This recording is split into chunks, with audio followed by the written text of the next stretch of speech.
freeholder Leonard Luciano. I'm the Essex County District 4 freeholder. I am one of 9 freeholders that make up the legislative branch here in Essex County. I just want to introduce the folks that I am joined with here. My colleague, District 5 freeholder Brendan Gill, who is here with us tonight. Our Essex County Clerk, Chris Durkin, and the Clerk to the Freeholder Board, Deborah Davis Ford. Thank you for being here and joining us. As always, it is my pleasure as a freeholder to recognize and commend deserving citizens who are hard work behind the scenes but produce great results here in Essex County. These are people who oftentimes consider unsung heroes and many times are happy in that position. People like Ms. Jocelyn Gilman and the folks she works with every day in the community chapter executive. She's the community chapter executive at the Northern New Jersey American Red Cross. I am reminded that the Red Cross is one of those organizations that show us true humility and that it is more blessed to give than to receive. Their recipients are those who are the most vulnerable in our communities, those who are in need, those who may lack resources to get on their feet. The American Red Cross is among the first responders when disaster hits locally and abroad. When I first became a freeholder in 2011, I saw their work firsthand as we had what they say a 100-year storm here in New Jersey that went through Essex County. And there were folks from all over my freeholder district that were displaced, and in Essex County, that were displaced, that needed a warm meal, that needed a place to sleep, and that needed somebody just to be there for them while they could get themselves back on their feet. And even though it was one of the toughest times being a freeholder, because it was very hard for me to come up with a solution or a resolution to some of their problems with flooding, I know that those people felt they were in good hands with many of the Red Cross volunteers and the people there in Fairfield.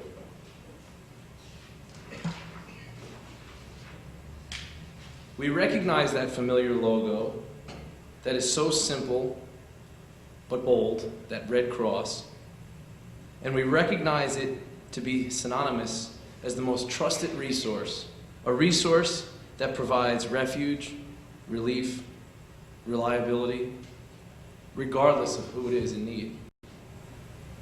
I would like to thank you personally, Ms. Gilman, and your staff for the fine work that you do, and we are happy to give you this acknowledgement in turn.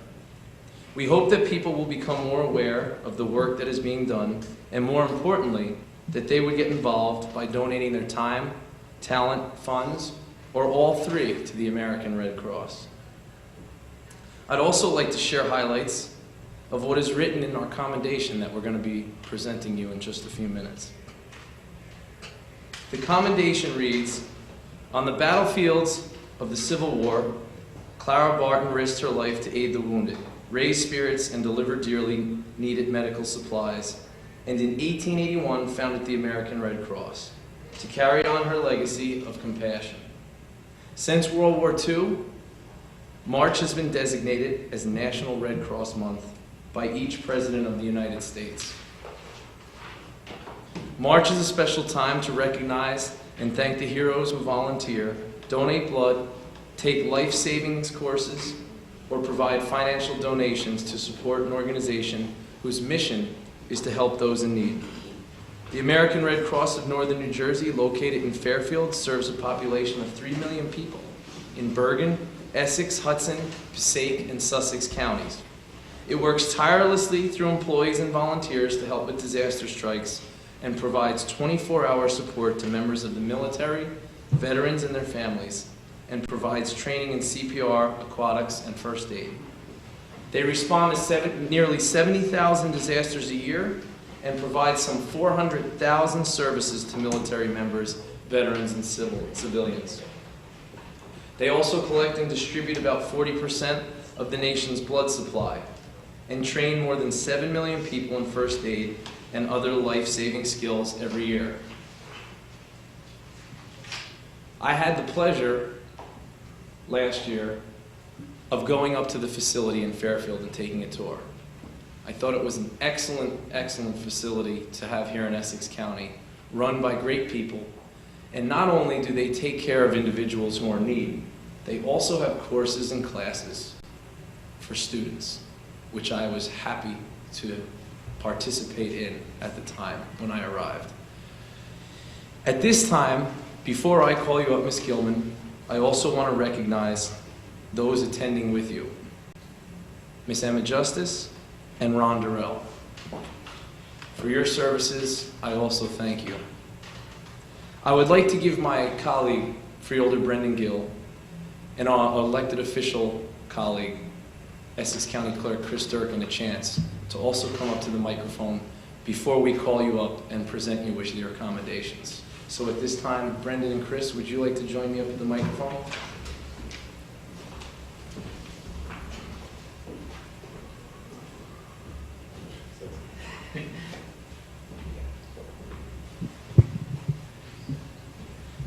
You have two politicians fighting over a microphone. Exactly. Highly unusual. First of all, foremost, thank you, Freeholder Luciano, and thank you to County Clerk Chris Durkin for allowing me to be a part of this recognition. You know, it's I represent the 5th Freeholder District, which includes the townships of Montclair, Glen Ridge, Belleville, Bloomfield, and Nutley. And born and raised in the township of Montclair, the now Montclair, Glen Ridge, Nutley chapter has been prominent not only in my own life, but in the communities that I represent. And if it's a very small part that I can say thank you to everything that you do as an organization in those communities and in the state at large, not only for everything that Freeholder Luciano just listed in terms of the services that you provide, but also one important service, which I don't think is highlighted enough, is the preparedness, not just the reaction to when disaster strikes. I know most recently we had an incident in Ewing where the Red Cross was on the scene of an unfortunate natural gas explosion, but it made me to take pause to think about not only when you're responding, but also what you're doing before that response actually happens. So congratulations.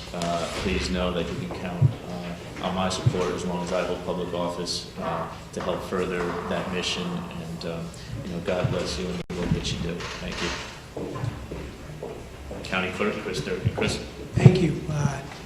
As Brendan said, my name is Chris Durkin. I'm fortunate to be the Essex County Clerk, and it's an honor to be here standing in support of the Red Cross and Jocelyn Gilman and all the work you do. And I've been fortunate to be a board member, which maybe one day I'll come back, I hope, if I'm welcome. I have two brief stories about the necessity of the Red Cross as far as I'm concerned, because the Red Cross is there for our neighbors physically and emotionally.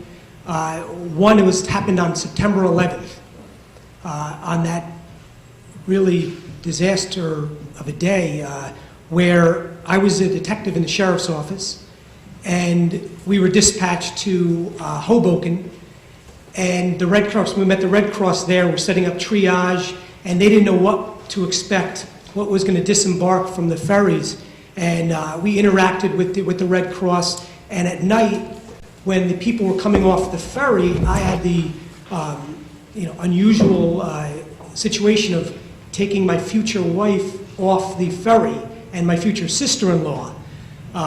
And on that night, they were there, the Red Cross was there for all of the people coming off those ferries, not physically, but emotionally. And it meant so much to everyone there. And the second brief story is, as the county clerk, we deal with elections in Essex County and printing all the ballots. And in 2008, with the presidential ballot, we had a group of blind people who needed ballots in Braille.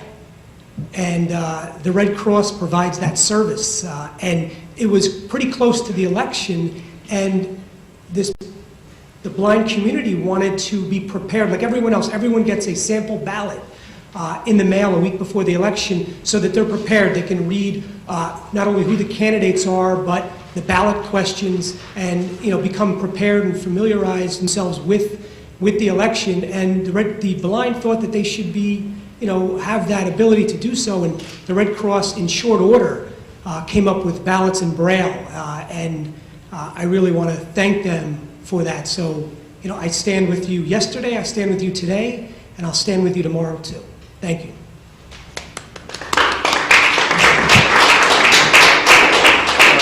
Thank you to the county clerk. He was very instrumental and supportive in getting this resolution off the ground. So I want to thank you for bringing that to my attention. I also want to make note that our Freeholder Vice President, Patricia Siebold, has joined us. Freeholder Vice President, Patricia Siebold. And at this time, I would like you, Ms. Gilman, and your colleagues to come join us on the podium.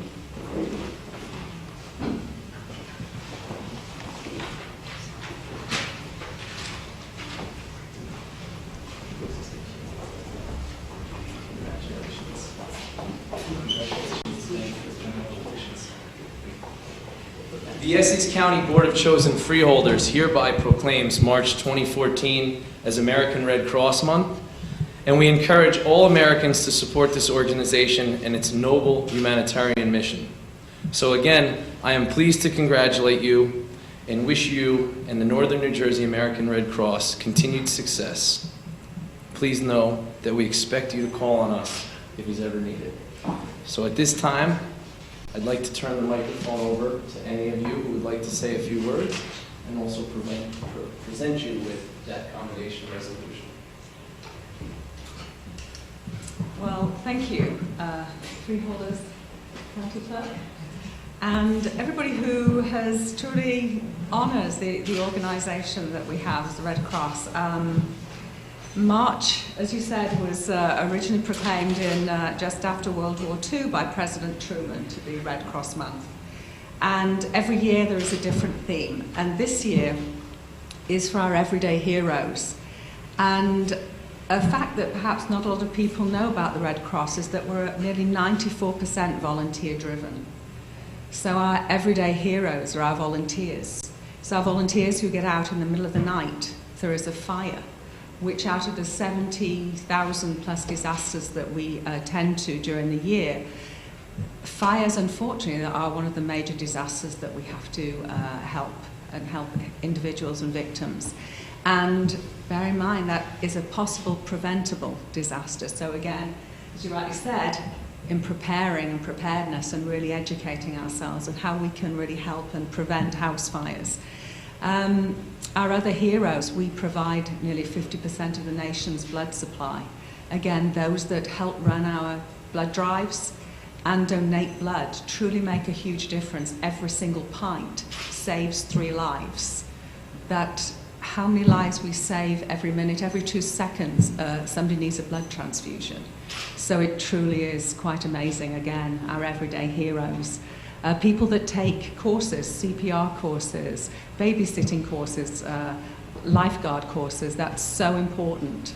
I was really lucky the last 3 weeks to meet 2 young, a boy and a girl from high schools, one in Oradell and another I'm trying to think which town now, in next door to Oradell. I can't think of the town, I'm sorry.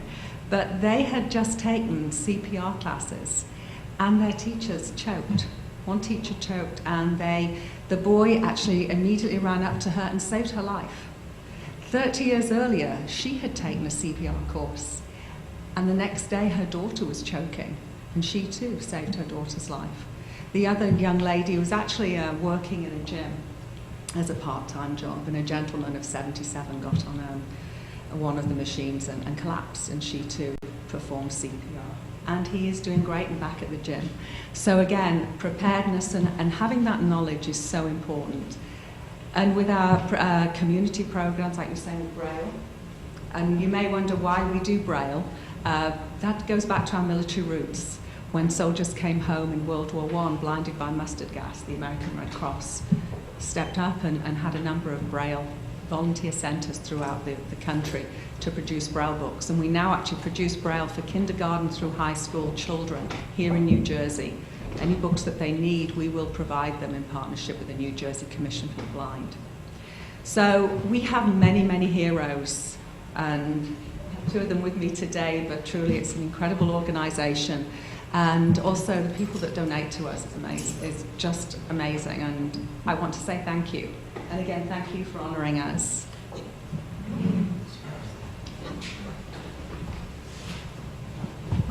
You're welcome, and of course, we expect you to continue doing the work that you are, and we hope to, of course, see you again here in March 2015.